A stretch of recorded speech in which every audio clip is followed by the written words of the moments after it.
بسم اللہ الرحمن الرحیم۔ چنار ٹی وی میں ایک مرتبہ پھر آپ کو ویلکم۔ ناظرین، یہ 30 دسمبر کی سرد رات تھی اور رات کے 8:45 بجے کا وقت تھا۔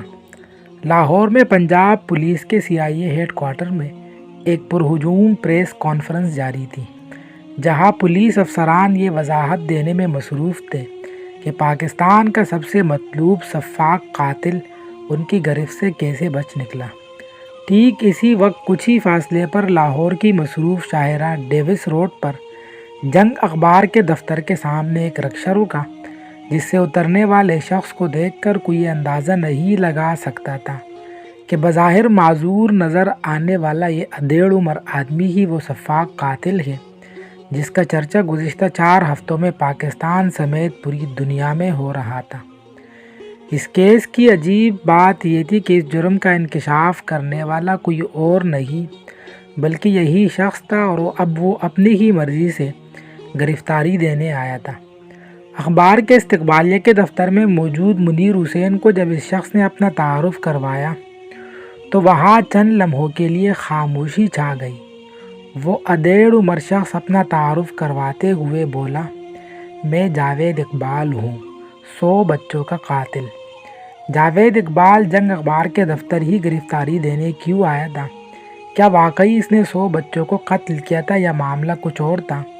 جاوید اقبال کی جانب سے اپنی جرم کی اطلاع سب سے پہلے کس کو دی گئی؟ کیا جاوید اقبال شہرت کا بھوکا ایک ذہنی مریض تھا یا پھر ایک سفاک قاتل؟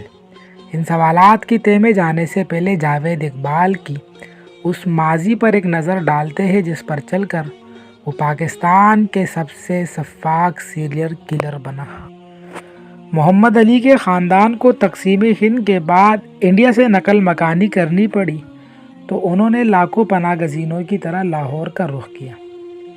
محمد علی کے خاندان میں 5 بیٹے اور 4 بیٹیاں شامل تھیں۔ جاوید اقبال بھی محمد علی کے بچوں میں سے ایک، مگر کچھ مختلف تھے۔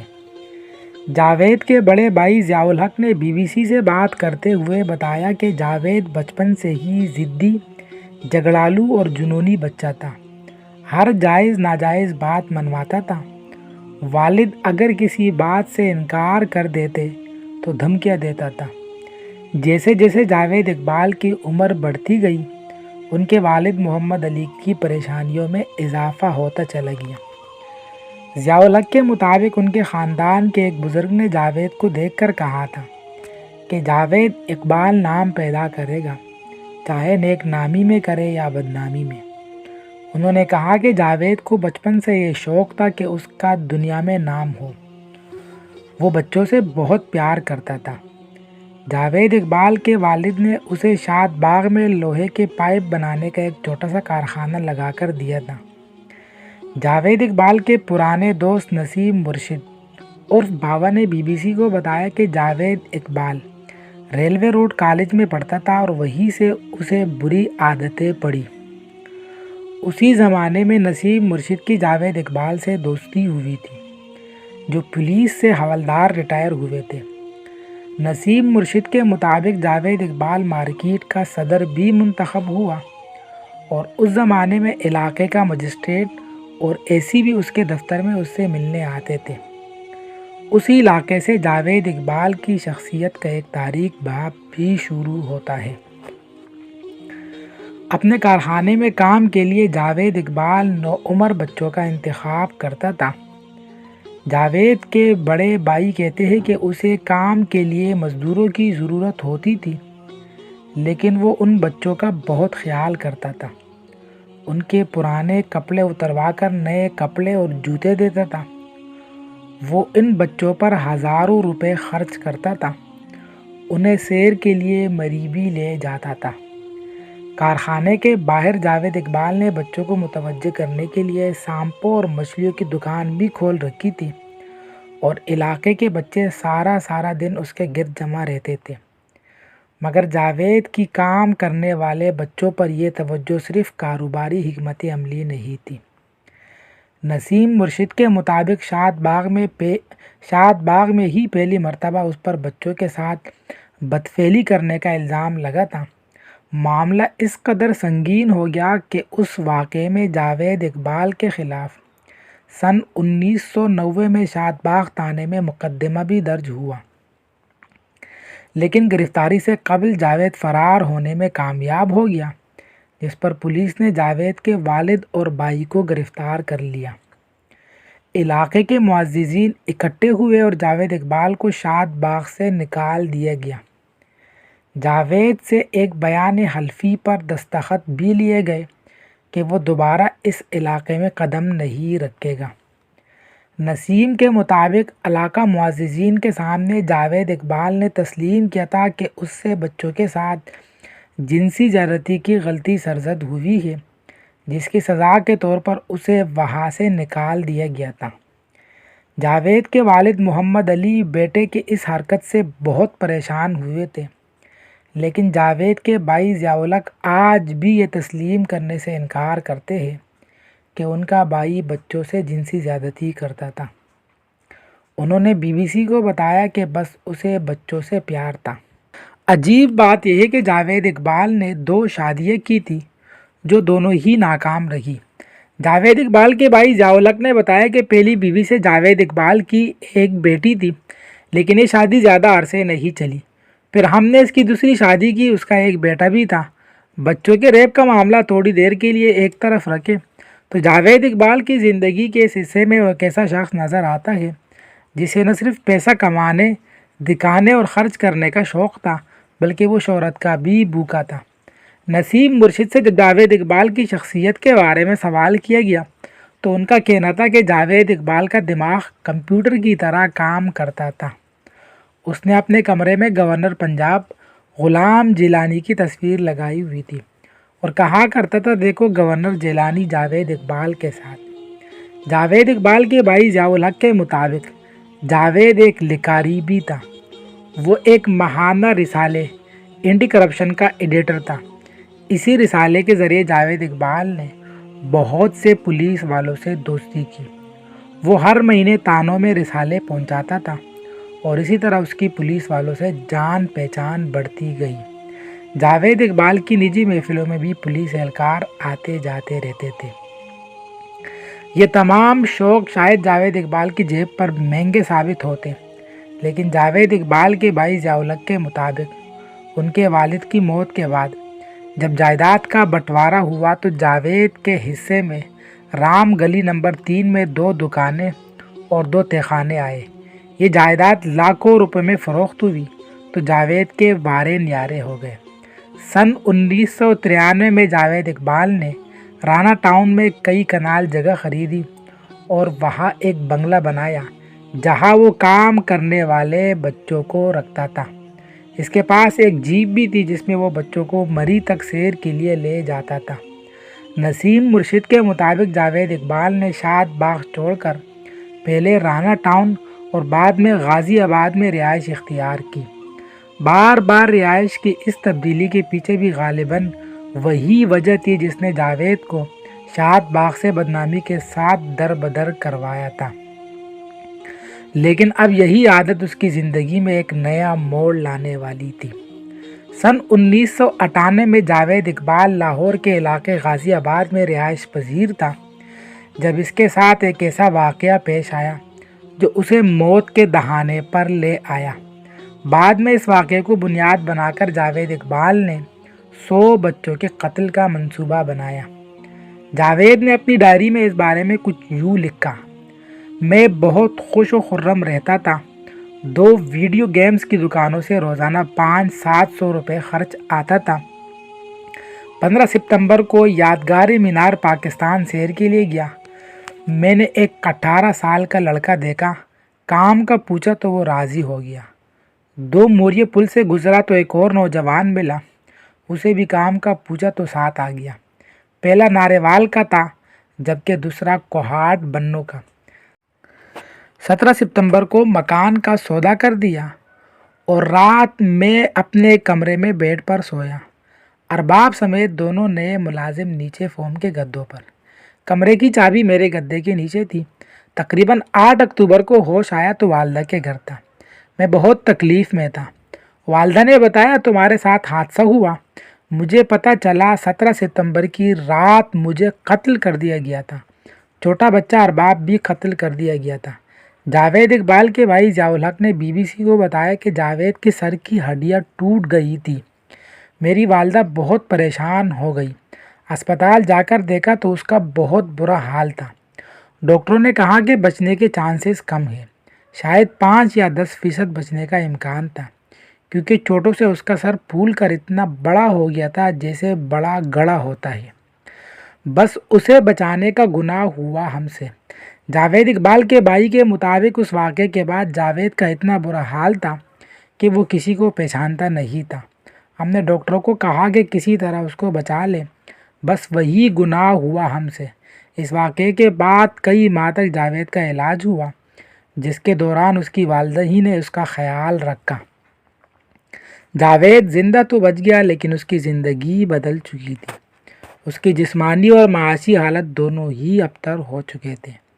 جاوید اقبال کیس کی تفتیش کرنے والے سابق DSP مسعود عزیز خان نے BBC سے بات کرتے ہوئے بتایا کہ جاوید اقبال نے تفتیش کے دوران انہیں بتایا کہ اس واقعے کے بعد اس نے سوچ لیا تھا کہ اس نے بدلہ لینا ہے۔ وہ کہتا تھا، میں نے ایسے آوارہ گروہ سے بھاگے ہوئے 100 بچوں کا قتل کرنا ہے۔ وجوہات جو بھی ہو، جاوید اقبال اس واقعے کے بعد 16B راوی روڈ کے اس مکان میں منتقل ہوا جہاں 9 ماہ بعد اس نے 100 بچوں کے قتل کا دعویٰ کیا۔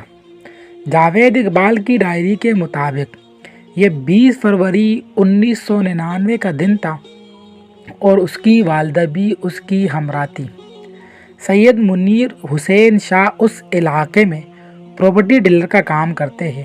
انہیں آج بھی اچھی طرح وہ دن یاد ہے جب جاوید اقبال مکان کرائے پر لینے کے لیے ان کے دفتر آئے تھے۔ BBC سے بات کرتے ہوئے سید منیر حسین شاہ نے بتایا کہ اسے 3-4 لوگوں نے سہارا دیا ہوا تھا۔ وہ یہ مکان کرائے پر لینا چاہتا تھا جو ایک ریٹائرڈ بریگیڈیئر صاحب کا تھا۔ پراپرٹی ڈیلر سید منیر حسین شاہ نے BBC سے بات کرتے ہوئے بتایا کہ اس مکان میں جاوید کی والدہ، بیوی اور ایک بچہ بھی کبھی کبھار رہنے آتے تھے، کیونکہ اکثر میں کرایہ لینے جاتا تھا تو جاوید کی والدہ کرایہ دیا کرتی تھی۔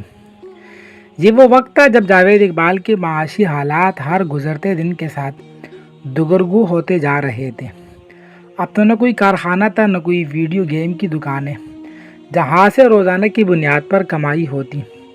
جاوید اقبال نے اپنے بھائیوں سے مدد اور پیسوں کا مطالبہ کرنا شروع کیا۔ یہی وہ وقت تھا جب جاوید اقبال نے 100 بچوں کے قتل کے ارادے کو عملی جامہ پہنانا شروع کیا اور 16B راوی روڈ منتقلی اس منصوبے کا پہلا قدم تھا۔ جاوید اقبال کی ڈائری کے مطابق بچوں کے قتل کے سلسلے کا آغاز 20 جون 1999 کو ہوا اور 16 جولائی کو اس کی والدہ کے انتقال کے بعد اس میں تیزی آتی گئی۔ اسی ڈائری کے مطابق آخری قتل 13 نومبر کو کیا گیا۔ ندیم عرف دیمی وہ خوش قسمت بچہ تھا جو جاوید اقبال کا نشانہ بنا تھا، مگر موت کے منہ سے بچ نکلا تھا۔ دیمی کی عمر لگ بھگ 12 برس تھی جب انہوں نے اپنے گھر کو خیر بات کہا۔ پڑھائی سے دل اٹھ چکا تھا، لاہور آ گیا۔ ندیم کے مطابق اس کو کہا گیا کہ وہ پاپڑ بیچنے مینار پاکستان اور داتا دربار جایا کرے اور وہاں پر اپنے جیسے گھر سے بھاگے ہوئے اور بچوں کو بھی کام کے بہانے لایا کرے۔ ندیم کے مطابق اس نے راوی روڈ کے اس گھر میں قریباً 15 روز گزارے اور اس دوران وہ 6 سے 16 سال کے 13-14 بچے لے کر آیا۔ ہر رات اس گھر میں 3 سے 4 بچے موجود ہوتے تھے۔ صبح کام کرنے چلے جاتے، کچھ واپس آ جاتے تھے، گھر میں ہی کھانا کھاتے تھے اور وہی سو جاتے تھے۔ ندیم کی عمر اس وقت 12 سال تھی۔ اس کا کہنا ہے کہ وہ زیادہ وقت گھر کے پہلے کمرے میں ہی رہتے تھے جہاں ایک ٹی وی اور ایک بیڈ موجود تھا۔ جاوید اقبال تو زیادہ تر گھر میں بیڈ پر بیٹھا ٹی وی پر انگریزی فلمیں دیکھتا رہتا تھا، کبھی کبھار باہر چلا جاتا تھا، اس سے کوئی ملنے نہیں آتا تھا وہاں پر۔ ندیم کا کہنا ہے کہ جتنا عرصہ وہ اس گھر میں رہا اس نے نہ تو کسی بچے کو قتل ہوتے دیکھا اور نہ ہی کسی بچے سے جنسی زیادتی کی گئی۔ میں نہیں جانتا وہاں کیا ہوا، ہم تو